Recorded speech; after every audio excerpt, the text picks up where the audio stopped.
श्रीगुरुभ्यो नमः। हरि ओम। ओम निधाय हृदि विश्वेशं विधाय गुरुवन्दनं बालानां सुखबोधाय क्रियते तर्कसंग्रहः। அப்போ மூலத்தை பார்த்தாச்சு. இதுல என்ன விஷயம் அப்படின்னு சொல்லி சொன்னா, தர்க்கம் ஊஹத் தர்க்கே அப்படிங்கிறது தாத்து. ஊஹத் தர்க்கே தர்க்கம் அப்படின்னு சொல்லி சொன்னா ஊகம் பண்றது. அதனாலதான் லாஜிக்கும் தர்க்கம் தான் சொல்லுவோம். நம்ம இங்க கொடுக்கிற அனுமானத்துக்கும் தர்க்கம் தான் சொல்லுவோம். அனுமானம் இங்க வர்ற ஒரு பிரமாணத்தோட விசாரம் அது. அப்போ உத்தேசம், லட்சணா, பரீட்சா, இதுதான் முக்கியமான 3 விஷயம் நம்ம தெரிஞ்சுக்க வேண்டியதுங்க. தர்க்க சங்கிரகத்தோட மூலம் என்ன அப்படின்னா உத்தேசம், லட்சணா, பரீட்சா. அதனுடைய பிரயோஜனம் என்ன அப்படின்னா, ஃபர்ஸ்ட் நாம என்னத்தை பண்ண போறோம், என்னத்தை ப்ரூவ் பண்ண போறோம், நிரூபிக்க போறோம், அது உத்தேசம். என்னத்தை நிரூபிக்க போறோமோ அது உத்தேசம். எது வச்சுட்டு நம்ம நிரூபிக்கிறோமோ, எந்த லட்சணத்தை வச்சு நம்ம நிரூபிக்கிறோமோ, லட்சணம் டெபினிஷன், குறிப்பு. அந்த லட்சணம் சரியா அந்த உத்தேசத்துக்கு பொருந்தறதா இல்லையா அப்படின்னு பாக்குறது பரீட்சா. அந்த பரீட்சால தான் அவ்வியாப்தி, அதிவியாப்தி, அசம்பவம் 3 சொல்லப்பட்ட தோஷமானது இல்லாம இருக்கணும். அந்த பரீட்சால அதை தான் பார்ப்போம். பரீட்சால என்ன பண்ணுவோம் அப்படின்னா, இந்த 3 தோஷங்களும் அந்த லட்சணத்துல இல்லாம இருக்கிறதா இருக்கணும். ஏதாவது ஒரு தோஷம் இருந்தாலும் லட்சணம் தப்பு. பரீட்சை எந்த உத்தேசத்தை லட்சணம் குறிக்க முயற்சி பண்றதோ அதை குறிக்காம தவறி போயிடுறது அப்படின்னு ஆயிடுறது. சரி, திரவிய குண கர்ம சாமானிய விசேஷ சமவாய அபாவாக பதார்த்தாக. பதார்த்தம், இப்போ இங்க பதார்த்தத்தை பத்தி விசாரம் பண்றோம். பதார்த்தம் சொல்லி சொன்ன பொருள் பொதுவா. அப்போ திரவியம், குணம், கர்ம, சாமானிய விசேஷ சமவாய அபாவாக, இந்த 7மே இங்க நாம ஒத்துக்கிற பொருட்கள். பொதுவா இதுல இந்த உலகமே இந்த 7ல அடங்கிடுறது அப்படிங்கிறதுக்கு இவங்களுடைய சித்தாந்தம் என்ன அப்படின்னு சொல்லி கேட்டா, நையாயிக்கர்களுடையும் வைசேஷிகர்களுடையும் சித்தாந்தம் என்ன அப்படின்னு கேட்டா, இந்த உலகத்துல எல்லாத்தையும் நம்ம கிளாசிஃபை பண்ண முடிஞ்சது அப்படின்னு சொல்லி சொன்னா, ஒரு வரையறைக்கு கொண்டு வர முடிஞ்சது, ஒரு வகுப்புக்கு கொண்டு வர முடிஞ்சது அப்படின்னு சொல்லி சொன்னா, வகுப்படுத்த முடிகிறது அப்படின்னு சொல்லி சொன்னா, நம்மளால நம்ம ஞானம் அடைஞ்சிட்டோம் அப்படின்னு அர்த்தம். ஏன்னா ஒரு விஷயத்தை எப்பவுமே ஒரு விஷயம் நமக்கு தெரியாம இருக்கும்போது தான் நமக்கு பயன்படுத்துறது, நம்மள பயன்படுத்துறது. அப்போ ஒரு விஷயத்தை நம்ம கிளாசிஃபை பண்ண புரிஞ்சுட்டோம் அப்படின்னு சொல்லி சொன்னா, இந்த பதார்த்தம் இந்த வகையை சேர்ந்தது இது அப்படின்னு தெரிஞ்சுட்டோம்னா அந்த விஷயத்தை பத்தி நம்ம தெரிஞ்சுட்டோம் அர்த்தம். அதனால நமக்கு அந்த பயம் வராது, பயத்தினால துக்கம் வராது. அதனால 21 வகையான துக்க துவம்சம் தான் இங்க மோட்சம்னு சொல்லப்பட்டிருக்கு. அந்த 21 துக்க துவம்சம் எப்படி உண்டாகும்? இந்த ஞானத்தினால, இந்த பதார்த்தங்களுடைய ஞானத்தினால, அந்த பதார்த்தத்தை பிரிச்சு பார்க்கக்கூடிய தன்மையினால. 7 பதார்த்தம்னு சொல்லியிருக்கு. திரவியம், குண, கர்ம, சாமானிய விசேஷ சமவாய அபாவம் அப்படின்னு 7 பதார்த்தம். 7ன்னு தெளிவா சொல்லியிருக்கு. ஏன் அப்படின்னு சொல்லி சொன்னா, அன்னம்பட்டர் எதுக்கு இந்த மாதிரி சொல்ல வேண்டியது அவசியம் இருந்தது அப்படின்னு சொல்லி சொன்னா, காணாத அதாவது வைசேஷிகத்திலேயோ இல்ல கௌதமருடைய நியாயத்திலேயோ இது ஏறத்தாழ இருக்கு. 2 பேரும் சமமா ஒத்துக்கல இந்த விஷயத்துல. அதனால நாம 7 தான் ஒத்துக்கிறோம் அப்படின்னுட்டு சப்த பதார்த்தாக அப்படின்னு சொல்லியிருக்கு. இந்த இடத்துல சப்த பதார்த்தாக அப்படிங்கறது எண்ணிக்கை இதுதான் தெரிஞ்சுக்கோங்க. 8வது பதார்த்தமா ஒண்ணு இருக்கலாமோ, நீங்க சொன்னது தவிர உங்களுக்கு தெரியாத, இதுக்கு முன்னாடி தெரியாத ஒரு பதார்த்தம் 8வது பதார்த்தமா இருக்கும் அப்படின்னு சொல்லிட்டு நமக்கு சந்தேகம் வந்துடக்கூடாது. அதனால 7 பதார்த்தம் அப்படின்னு தெளிவு பண்றாருங்க. இதுல ஒன்னும் திரவியம், குண, கர்ம, சாமானிய விசேஷ சமவாய அபாவம், இந்த 7த்தையும் விசாரம் பண்றதுதான் கிரந்தம். இனிமேல் பேர் சொல்லியாச்சு. தத்ர திரவியாணி பிருத்திவி தேஜு வாயு ஆகாஷ காலதிக் ஆத்ம மனாம்சி நவைவ. அந்த 7த்துல திரவியம்னு சொல்லப்பட்ட அந்த முதல் பதார்த்தமானது என்ன அப்படின்னு கேட்டா, பிருத்திவி, அப்பு, தேஜு, வாயு, ஆகாஷ, கால, திகு, ஆத்ம, மனஸ். இந்த 9 தான். பஞ்சபூதங்கள், கால, திகு, ஆத்மா, மனசு, இந்த 4மே இதுதான் திரவியம்னு சொல்லப்படுறது. இங்கேயும் 9 தான் அப்படின்னு தீர்மானமா சொல்லியிருக்கு. ஏன் அப்படின்னு சொல்லி சொன்னா, மத்தவங்களுடைய, அதாவது மத்தவங்களுடையன்னு சொல்லி சொன்னா பாட்ட மத சித்தாந்தத்துல என்ன சொல்றாரு குமாரில பட்டர் அவருடைய சித்தாந்தத்துல வந்து அது பாட்ட சித்தாந்தம்னு சொல்லுவோம். குமாரில பட்டர் அவருடைய சித்தாந்தத்துல என்ன சொல்றாரு அப்படின்னு கேட்டா, இந்த தமச இருளை வந்து ஒரு பதார்த்தமா ஒத்துக்கிறார், திரவியமா ஒத்துக்கிறார். நீல தமஸ் சலதி அப்படிங்கிற இடத்துல நீலக தமக சலதி, அந்த இருளானது ஓடுகிறது அப்படின்ட்டு, கருப்பு இருள் ஓடுகிறது அப்படின்ற பிரயோகம்லாம் இருக்கு. அதனால 9வது தவிர 10வது ஒரு பதார்த்தம் நம்ம திரவியம் ஒத்துக்க வேண்டியது இருக்கும். அது என்னது? இருள் அப்படிங்கிறத. அப்படி சொல்லும் பொழுது அது இருக்க வேண்டாம். ஏன்னா இதனுடைய இன்மைதான், வெளிச்சத்தினுடைய இன்மைதான் இருள் அப்படின்ட்டு நியாய வைசேஷிகத்தை ஒத்துக்கிறாங்க. இந்த மாதிரி இடத்துல தான் 2 முக்கியமான டேர்ம்ஸ் கொண்டு வருவாங்க. பிரதியோகி, அநியோகி அப்படிங்கிறது இது வந்து தார்க்கிகர்களோட 2 முக்கியமான டேர்ம்ஸ், பரிபாஷி சப்தங்கள். பல இடத்துலையும் பிரயோகம் பண்ணப்படக்கூடியது, வேதாந்தத்துல எல்லா இடத்தையும் பிரயோகம் பண்ணக்கூடியதா இருக்கும். அது பிரதியோகி, அநியோகி அப்படின்னுட்டு. பிரதியோகி அப்படின்னா யஸ்ய அபாவஹ ச பிரதியோகி, எதனுடைய இன்மையை பத்தி நாம பேசிட்டு இருக்கோமோ அது பிரதியோகி. அனுயோகின்னு சொல்லி சொன்னா யஸ்மின் அபாவஹ ச அனுயோகி, எதனில் இன்மையானது இருக்கோ அது அனுயோகி.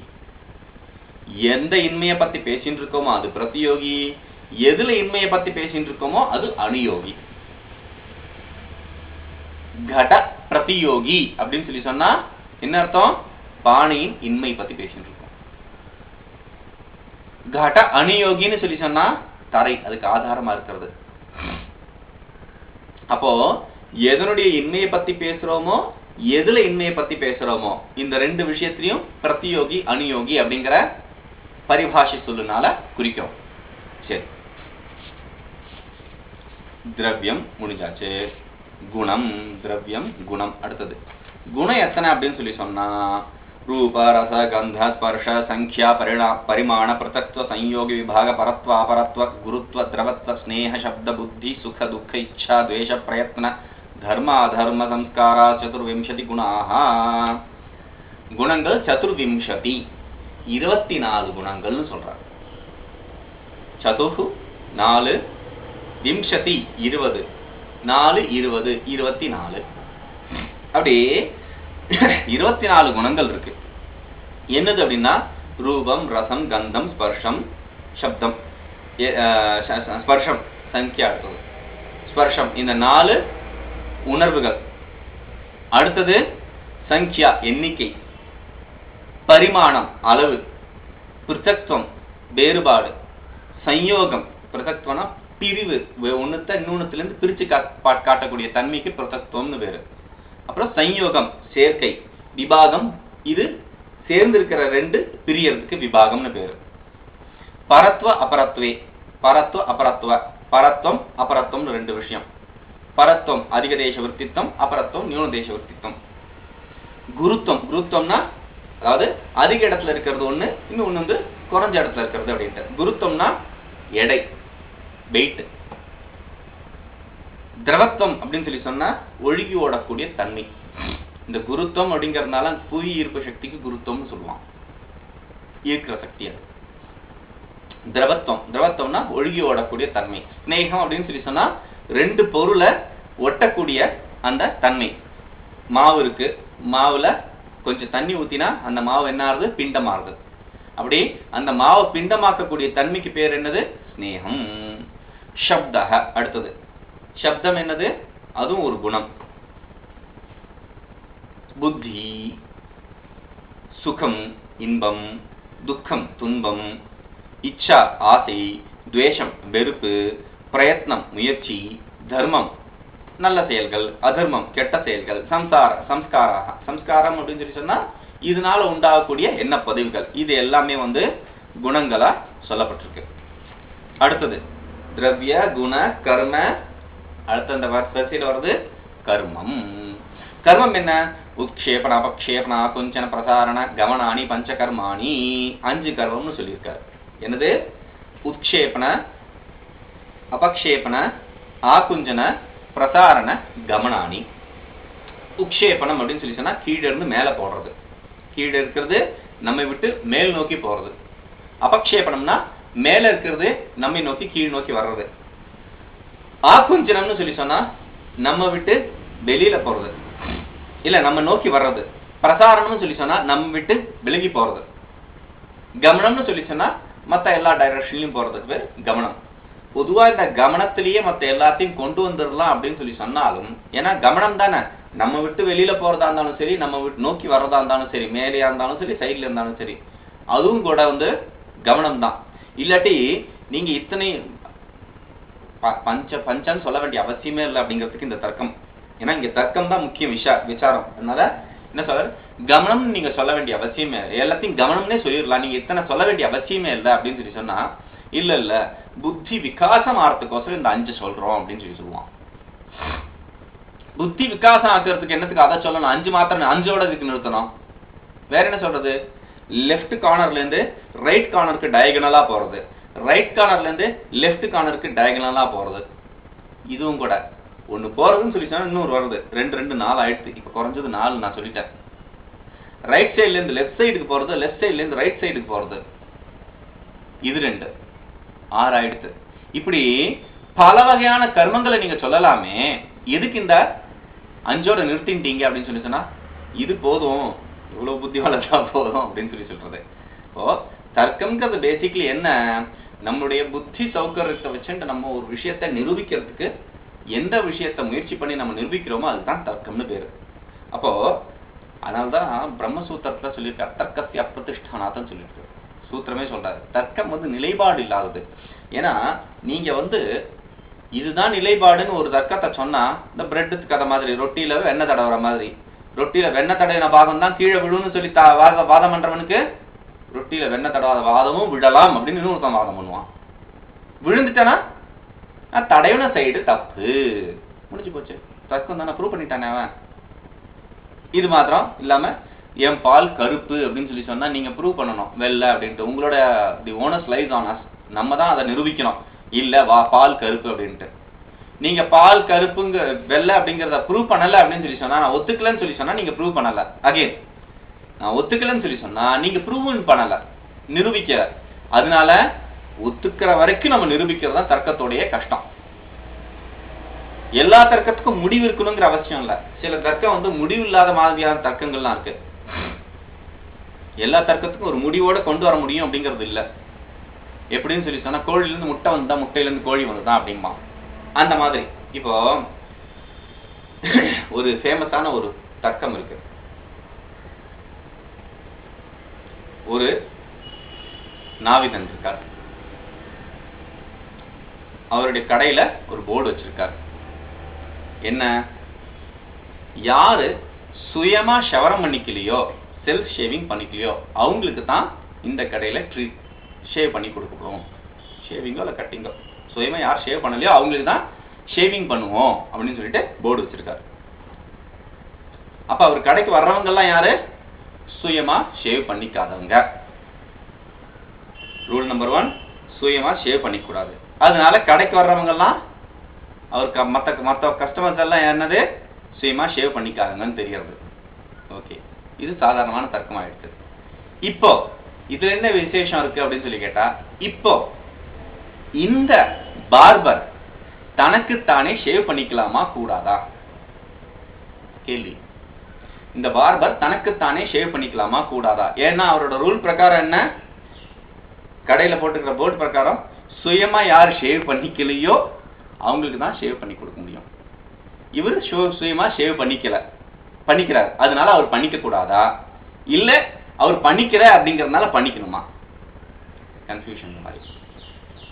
தர்க்கம் எல்லா இடத்துலயும் முடிவான எல்லையை கொண்டு வரணும் அப்படிங்கறது அவசியம் இல்ல.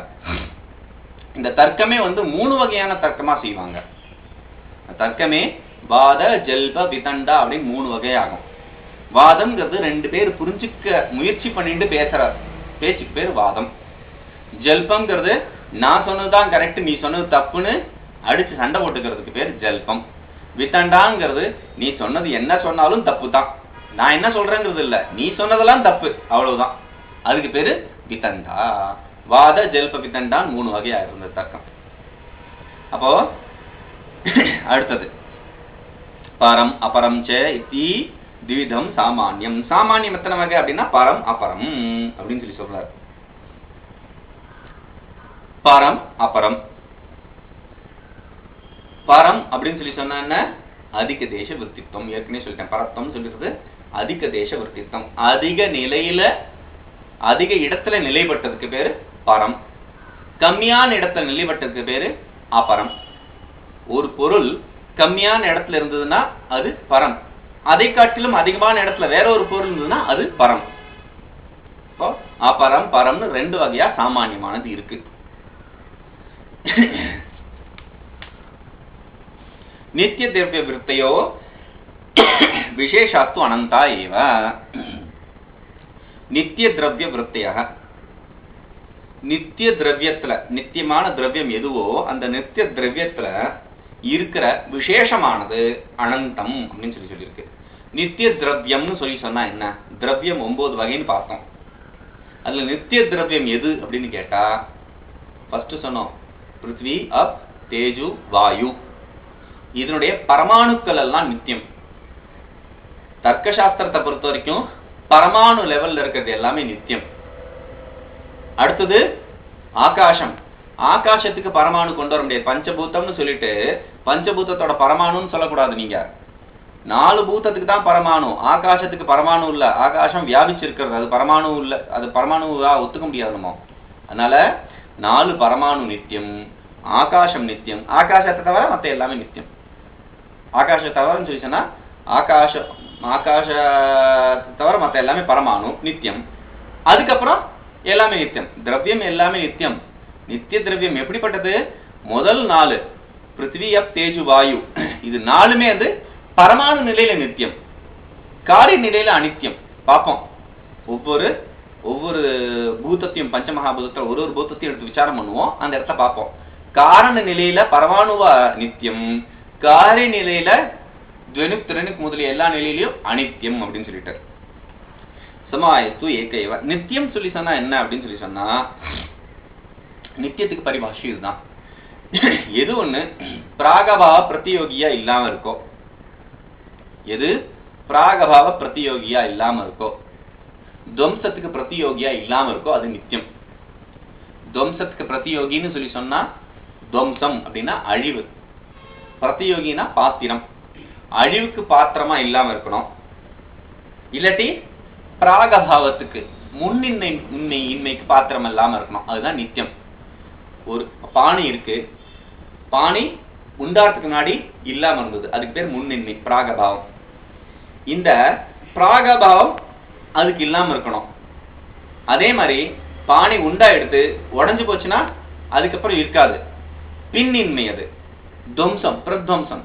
பிராகபாவத்துக்கும் பிரத்வம்சாபாவத்துக்கும் பாத்திரமாகாம எந்த விஷயம் இருக்கோ அது நித்தியம்.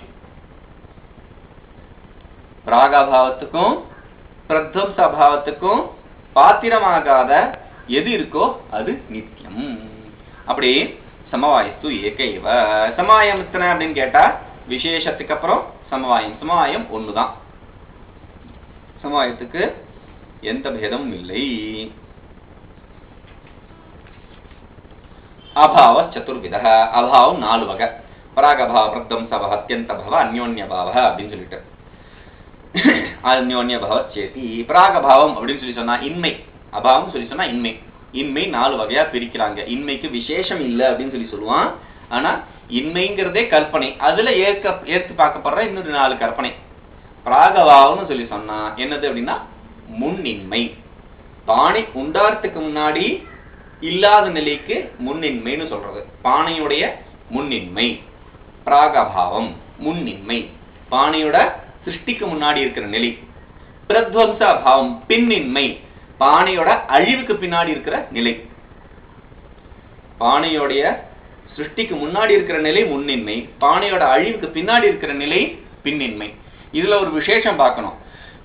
முன்னின்மை அனாதி காலமா இருக்கும், ஆனா அந்தமுடையது.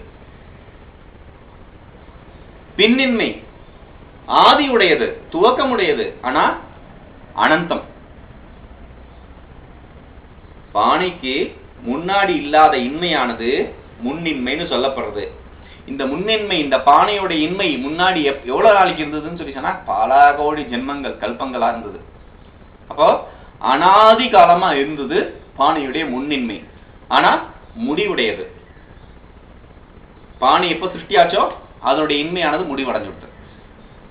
அதே மாதிரி பிரத்வம்சாபாவம், பானை அழிஞ்ச பின்னாடி தூக்கமுடையது, ஒரு அழிவுக்கு பின்னாடி ஆரம்பிக்கிறது பிரத்வம்சாபாவம்.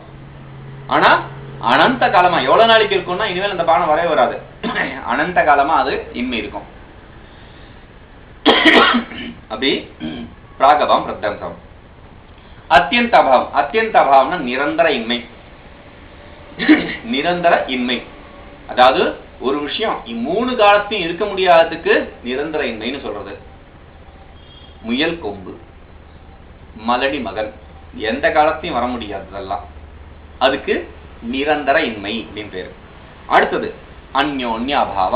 அந்யோன்ய அபாவனா ஒன்று மற்றொன்றில் இன்மை. துணியானது பானையில இல்லாம இருக்கிறது, பானையானது துணியில இல்லாம இருக்கிறது அந்யோன்ய அபாவ. ஒண்ணு இன்னொன்னுத்துல இல்லாம இருக்கிறது. தத்ர கந்தவதி பிருத்வி அப்படின்னு சொல்லிட்டு இப்ப அடுத்தது ஆரம்பிக்கிறார். கந்தவதி பிருத்வி, அந்த பஞ்சபூதத்துல பிருத்வியோட லட்சணம் ஆரம்பிக்கிறார். கந்தவதி பிருத்வி, பிருத்வியோட லட்சணம் என்ன? இதுதான் லட்சணம். பிருத்விக்கு கந்தவதி அப்படிங்கிறது லட்சணம். அந்த லட்சணத்தை சரியா இருக்கா இல்லையான்னு பண்றது, பாக்குறது பரீட்சா. நான் நிரூபிக்க போறது பிருத்விங்கிற உத்தேசம். என்னோட உத்தேசம் என்ன? பிருத்வியை நிரூபிக்கிறது. அது பிருத்விக்கு லட்சணம் என்ன? கந்தவதி. அந்த கந்தவதி சரியா இல்லையான்னு பாக்குறது பரீட்சா. உத்தேசம், லட்சணம், பரீட்சா. அப்போ பிருத்வியோட லட்சணம் என்ன? கந்தவதி. கந்தவத்தினா வாசனை உடையது. சாதிதா நித்ய அனித்யாச்ச. அந்த கந்தவதியான பிருத்வியானது எத்தனை வகை அப்படின்னு சொல்லி சொன்னா 2 வகை. நித்தியமான பிருத்வி, அனித்தியமான பிருத்வி அப்படின்ட்டு. பிருத்வியில 2 வகையா, நித்தியமாவும் அனித்தியமாவும். அது எப்படி அப்படின்னு கேட்டா, நித்யா பரமாணு ரூபா, அனித்யா காரிய ரூபா. நித்தியமானது பரமாணு ரூபத்துல, பரமாணு நிலையில இருக்கிறது நித்தியம். ஏற்கனவே பார்த்தோம். நித்தியம் 9 திரவியத்துல 9 நித்தியம். எப்படிப்பட்டது? பரமாணு நிலையில முதல் 4 நித்தியம், மற்றதெல்லாம் நித்தியம் சாதாரணமாவே. அப்போ ஆகாசத்துல இருந்து மற்றது எல்லாமே நித்தியம். பரமாணு நிலையில முதல் 4 நித்தியம். பிருத்திவியானது பரமாணு நிலையில நித்தியமா இருக்கும், காரிய ரூபத்துல அனித்தியமாயிடுறது. பரமாணுங்கிறது ஒரு சிங்கிள் அணு, ஒரு தனி அணு. அந்த அணுவானது இன்னொரு பரமாணுவோட சேர்றது கோபாண்ட் அப்படின்மா சயின்ஸ்ல. கோபாண்ட் அப்படி 2 சேர்றது. இந்த 2 சேரும் போது உண்டார அணுக்கு பேரு துவெனுக். இது காரிய ரூபம், இது காரிய ரூபம். பரமாணுவா இருக்கிறது காரண ரூபம். 2 துவெனுக்கா சேர்றது காரிய ரூபம். இந்த 2 துவெனுக்கு சேர்ந்து திருப்பியும் சேர்றது திரஸ்ரேணுன்னு சொல்றது. 2 திரஸ்ரேணு திருப்பியும் சேர்றது சதஸ்ரேணு அப்படின்னு சொல்லிட்டு. இப்போ இந்த மாதிரி கணக்கானது போயிட்டே இருக்கும். ஆனா அது அப்படிதான் சாலிடான எல்லா பதார்த்தங்களும் உண்டாருது. திரஸ்ரேணுல இருந்து பார்க்கக்கூடிய நிலைக்கு வர்றது, சக்ஷுனால நம்ம பார்க்கக்கூடிய நிலைக்கு வர்றது. திரஸ்ரேணுவை நேரடியா சாதாரணமான நிலையில பார்க்க முடியாட்டாலும் கூட சூரிய கிரணம் வழியா அதை பார்க்கிறோம். அந்த மாதிரி விசேஷமான சூரிய கிரணம் ஒரு ரூமுக்குள்ள வரும் பொழுது அந்த கிரணத்துல உண்டார தூசுகள், சாதாரணமா இந்த ரூம்ல அந்த தூசு இருக்கு, ஆனா சூரிய கிரணத்து வழியா தான் தெரியறது தெளிவா, அது திரஸ்ரேணு. அப்படி இந்த மாதிரியான நிலையில இருக்கிறது வெனுக்குல இருந்து ஆரம்பிச்சு மற்றது எல்லாமே காரிய ரூபம். காரிய ரூபம் எல்லாம் அனித்தியம். திரஸ்ரேணு பிரிஞ்சது அப்படின்னா துவனுக்கு ஆயிடுறது. துவனுக்கு பிரிஞ்சுதா திரும்பி பரமாணு. பரமாணு பிரியவே முடியாது, ஏன்னா அது காரணம், அதுக்கு அழிவு இல்லை. பரமாணு நித்தியம், துவனுக்குல இருந்து மற்ற எல்லாமே காரியமானதுனால அனித்தியம். எத் எத் கிருத்தகம் தத் தத் அனித்தியம்ங்கிற ஒரு சின்ன நியாயம் இருக்கு, பிரயோகம் பண்றப்படும். புனஸ்திரிவிதா, திருப்பி 3 வகை. திருப்பி 3 வகைன்னா எது? நித்தியமா அனித்தியமா அப்படின்னா 2 மதம் இருக்கு. நித்தியம் அனித்தியம் ரெண்டுமே 3 வகைன்னு சொல்ற மதம். அனித்தியம் மாத்திரம் 3 வகைன்னு சொல்ற மதம். நம்ம அனித்தியத்தை மாத்திரம், அனித்தியமான பிருத்திவியை மாத்திரம் 3 வகை அப்படிங்கிற மதத்தை நம்ம கையாளுவோம். என்ன சொல்றது? ஷரீர இந்திரிய விஷய பேதாத். சரீரம் இந்திரியம் விஷயம் அப்படின்ட்டு திருப்பி 3 வர்றது. அப்படின்னா என்ன? பார்த்திவ சரீரம், பார்த்திவ இந்திரியம், பார்த்திவ விஷயம். பிருத்திவியான சரீரம், பிருத்திவியான இந்திரியம், பிருத்திவியான விஷயம் அப்படின்னு திருப்பி 3 வகைப்படுறது. பார்த்திவ சரீரம் என்ன அப்படின்னா சரீரம் அஸ்மதாதிபத்து அஸ்மதாதினா நம்மளுடைய சரீரம் மாதிரி இருக்கிற சரீரத்துக்கு பார்த்திவ சரீரம். பிருத்திவியினால உண்டான சரீரம் பார்த்திவ சரீரம், அது நம்மளுடைய சரீரம் மாதிரி. இந்திரியம் கந்தகிராகம் கிராணம் நாசாகிரவர்த்தி. இந்திரியம் என்னது? மூக்கு நுனியில அந்த வாசினி நுகரக்கூடிய தன்மை, அதுதான் பார்த்திவ இந்திரியம். வாசினி நுகரக்கூடிய தன்மை அது இந்திரியம். இப்ப நம்ம பார்க்கறது கோலகம். அந்த கோலகத்துல அந்த நுகரக்கூடிய சக்திக்கு பேர் இந்திரியம். ஏன்னா மூக்கு அழகா இருக்கும், காது அழகா இருக்கும், கண் அழகா இருக்கும், ஆனா பார்க்கறது கேட்கறது நுகர்றது இந்த மாதிரியான இந்திரியமானது அங்க இல்லாம இருக்கும். மூக்க மூடிட்டா கூட மூக்கு இருக்கு, இருந்தாலும் மூக்க மூடிட்டோம்னா அந்த இந்திரியம் வேலை செய்யறது இல்ல. இதெல்லாம் நம்ம பார்க்கிறோம். காதை மூடிட்டா அந்த இந்திரியமானது வேலை செய்யறது இல்ல. அப்போ இந்திரியமானது செயல்படாத நிலையே நம்ம பார்க்கிறோம். அதனால இது இந்திரியம் இல்ல, இது கோலக்கம். இந்த உருவமானது மடல்களானது வெறும் கோலக்கம்னு சொல்லப்படுறது. அதுல இருக்கிற சக்திக்கு இந்திரியம்னு சொல்றோம். விஷயோ மிருத் பாஷானாதி. விஷயம் என்ன அப்படின்னு கேட்டா மிருத்து பாஷானு, கல்லு மண்ணு முதலிய எல்லாமே பார்த்திவ விஷயம், பிருத்திவி விஷயம். அடுத்தது சீதஸ்பர்ஷவத்ய ஆபஹ. சீதஸ்பர்ஷவத்ய ஆபஹ. ஆபஹ அப்படிங்கிறது நித்திய பகுவச்சனாந்தம், ஏற்கனவே சொல்லியிருக்கு. அதனால நித்திய ஸ்பர்ஷவத்ய, அது எப்பவுமே குளிர்மையான தன்மையுடையது. தொட்டா குளிர்மையா இருக்கும், அதுக்கு பேரு நீர். ஆனா பத்ரிநாத் இல்ல கேதார்நாத் கீழே கௌரி குண்டெல்லாம் போனோம்னா தண்ணி சுடுறதே, கொதிக்கிறதே, அது எப்படி? அப்ப அது தண்ணி இல்லையா? அது தண்ணி இல்லாம அதுக்கு என்ன பேரு அப்படின்னு கேட்டா தண்ணி தான். தண்ணியானது வேரோடு, அதாவது அக்னியோட சம்பந்தத்தினால சூடாறுது. தண்ணியானது அக்னியோட சம்பந்தத்தினால சூடாகுது.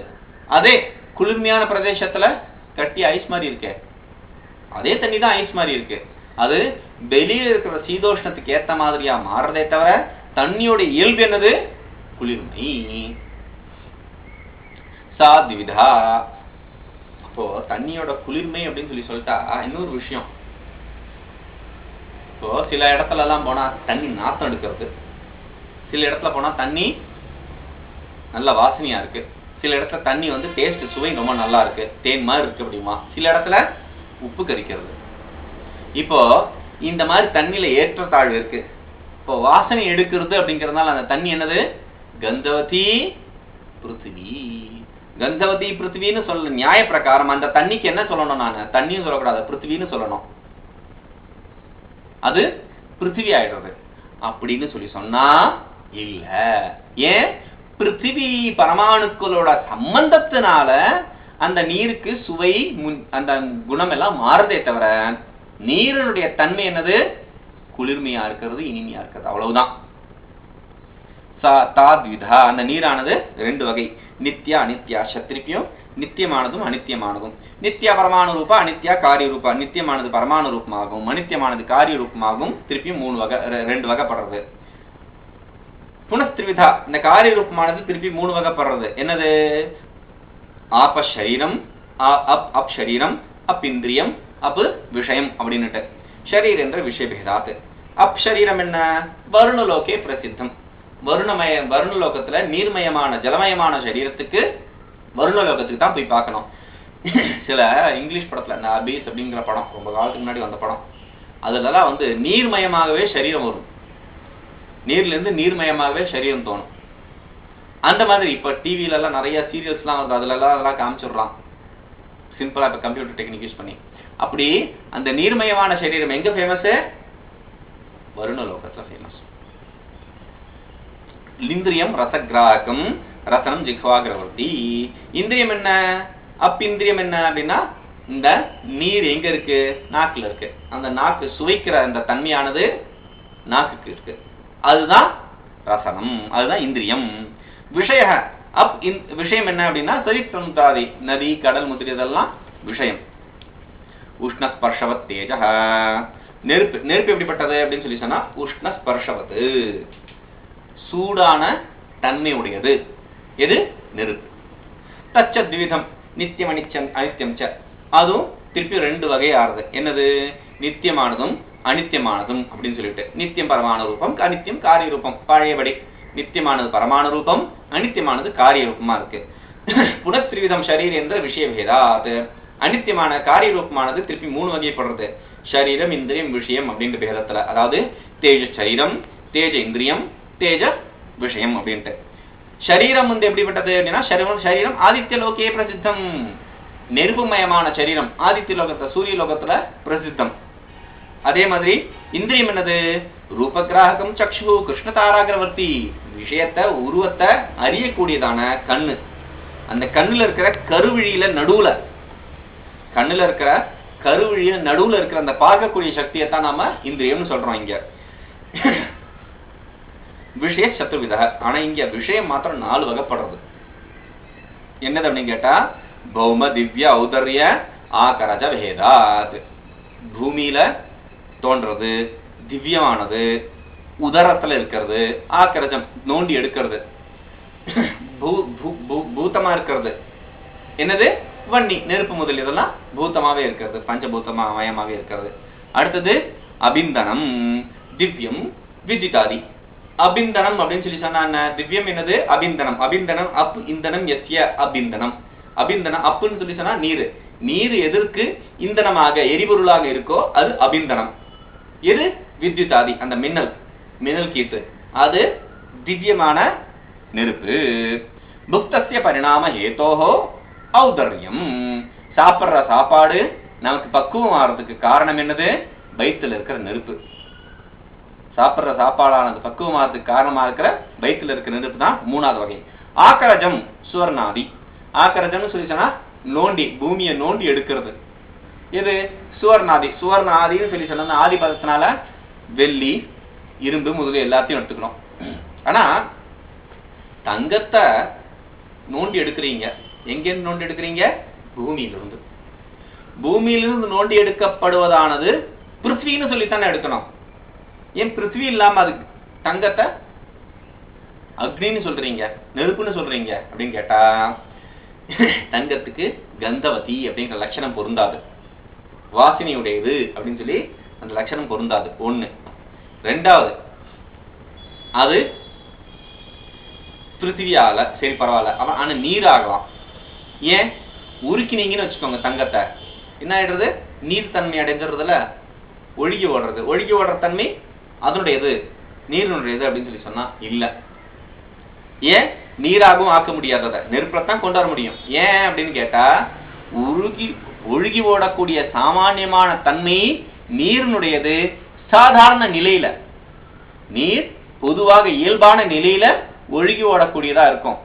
ஆனா விசேஷ நிலைகள்ல ஏத்த மாதிரி அது ஒரு நேரத்துல ஆவியாகவும் இன்னொரு நேரத்துல ஐஸ் கட்டியாகவும் மாறுறது. விசேஷ நிலைகள் நீரினுடையது, ஆனா சாமானிய நிலை ஒழுகி ஓடக்கூடியது. ஆனா இந்த தங்கமானது விசேஷ நிலையில ஒழுகி ஓடுறது, சாமானிய நிலையில கட்டியா இருக்கு. அதனால இது நீராகவும் இருக்க முடியாத தங்கம் வந்து நெருப்பாத்தான் இருக்க முடியும் அப்படிங்கிறது தீர்மானமாறுது. ரூபரஹித ஸ்பர்ஷவான் வாயு. ரூபரஹித ஸ்பர்ஷவான் வாயு. ரூபம் இல்லாத ஸ்பர்ஷம் மாத்திரம் உடையதா இருக்கிறதுக்கு பேரு வாயு. சத்வித நித்யோ அனித்ய. அது தொடு உணர்ச்சி மாத்திரம் இருக்கு, ஆனா உருவம் இல்ல, அதுக்கு வாயுன்னு பேரு. அது 2 வகை, நித்தியம் அனித்தியம். நித்தியம் பரமாணு ரூபம், அனித்திய காரிய ரூபம். நித்தியமானது முன்னாடி சொன்ன மாதிரி பரமாணு ரூபம், அனித்தியமானது காரிய ரூபம். புனத்ரிவித ஷரீரேந்திர விஷய பேதா. திருப்பி 3 வகை, வாயு சரீரம், வாயு இந்திரியம், வாயு விஷயம் அப்படின்ட்டு. சரீரம் வாயு லோகே, இந்திரியம் ஸ்பர்ஷ. சரீரம் இங்க வாயு லோகத்துல வாயு சரீரம், வாயுமயமான சரீரம் பிரசித்தம். இந்திரியமானது ஸ்பர்ஷ கிராஹகம் துவக்கு சர்வ சரீரவர்த்தி. இந்திரியமானது என்னது? தோல். எது ஸ்பர்ஷத்தை உணர்றதோ அந்த தொடு உணர்ச்சி அறியக்கூடியதான தோல் தான் இந்திரியம். அது எங்க இருக்குன்னா சர்வ சரீரவர்த்தி, உடம்புல எல்லா இடத்துலயும் இருக்கு. அந்த உணர்ச்சியான தொடு உணர்ச்சி அறியக்கூடிய அந்த சக்தியானது உடம்புல எல்லா இடத்துலயும் இருக்கு. விஷயோ விருஷாதி கம்பன ஹேது. விஷயம் என்ன அப்படின்னு சொல்லி சொன்னா, வாயு எப்படி தெரியணும்? வாயு இருக்குன்னு சொல்லி சொன்னா எப்படி தெரியறது நமக்கு அப்படின்னா, மரம்லாம் ஆடுறது, இலைலாம் ஆடுறது, காத்தே இல்லை, இலை ஒரு இலை கூட ஆடலை பாரு அப்படிம்போம். அப்போ விஷயம் என்னது? இலை தழையெல்லாம் ஆடுறதுதான் இங்க விஷயம், நம்ம புரிஞ்சுக்கிறது. ஷரீரந்த சஞ்சாரி வாயு பிராணஹ. சச்ச ஏகோபி உபாதி பேதாத்து பிராணாபானாதி சஞ்ஞா லபதே. அப்போ இந்த வாயுவானது வெளியில இருக்கிற மகாவாயு அப்படின்னு சொல்லி சொன்னாலும் உள்ள சரீரத்துக்குள்ள போறதுக்கு பேரு பிராணன்னு சொல்லப்படுறது. சரீரத்தை சஞ்சாரமாக செய்யற வாயுக்கு பேரு பிராணன். இந்த பிராணனானது எப்படி அப்படின்னு கேட்டா ஒரு செயல்னால ஒரு பேர் அடையிறது. ஒரு செயல் எந்த மாதிரியான செயல் உள்ள போறதுக்கு பிராணன், வெளியில வர்றதுக்கு அப்பானன் அப்படின்னு ஒரு செயல்னால அது ஒரு பேர் அடையிறது. பிராண அபானன் சஞ்ஞா லபதே. இதுலயும் கூட ஒரு தனஞ்சயன் ஒரு வாயு இருக்கு. அது சர்வ சரீரவர்த்தி. அது போறது வர்றதுன்னு இந்த மாதிரி வியாபாரம் செய்யாது. தனஞ்சய வாயு என்ன பண்ணும் அப்படின்னு சொல்லி சொன்னா செத்து போன அப்புறம் சரீரத்தை வீங்க வைக்கக்கூடிய வாயுக்கு பேர் தனஞ்சய வாயு. பிராணன் போயிடுத்துன்னு சொல்றேன். இன்ஃபேக்ட் பிராணன் அங்கேயும் இருக்கு. அடுத்தது சப்த குணகம் ஆகாசம். சப்த குணகம், சப்தம் எதனுடைய குணமோ அப்படிப்பட்ட தன்மையுடையது ஆகாசம். தச்ச ஏகம் விபு நித்தியம் ச, அது ஒண்ணு வியாபிச்சிருக்கிறது, நித்தியமானதும். சரி, என்னன்னு பார்ப்போம். ஓம் பூர்ணமத பூர்ணமிதம் பூர்ணாத் பூர்ணமுதச்யதே பூர்ணஸ்ய பூர்ணமாதாய பூர்ணமேவாவசிஷ்யதே. ஓம் சாந்தி சாந்தி சாந்தி.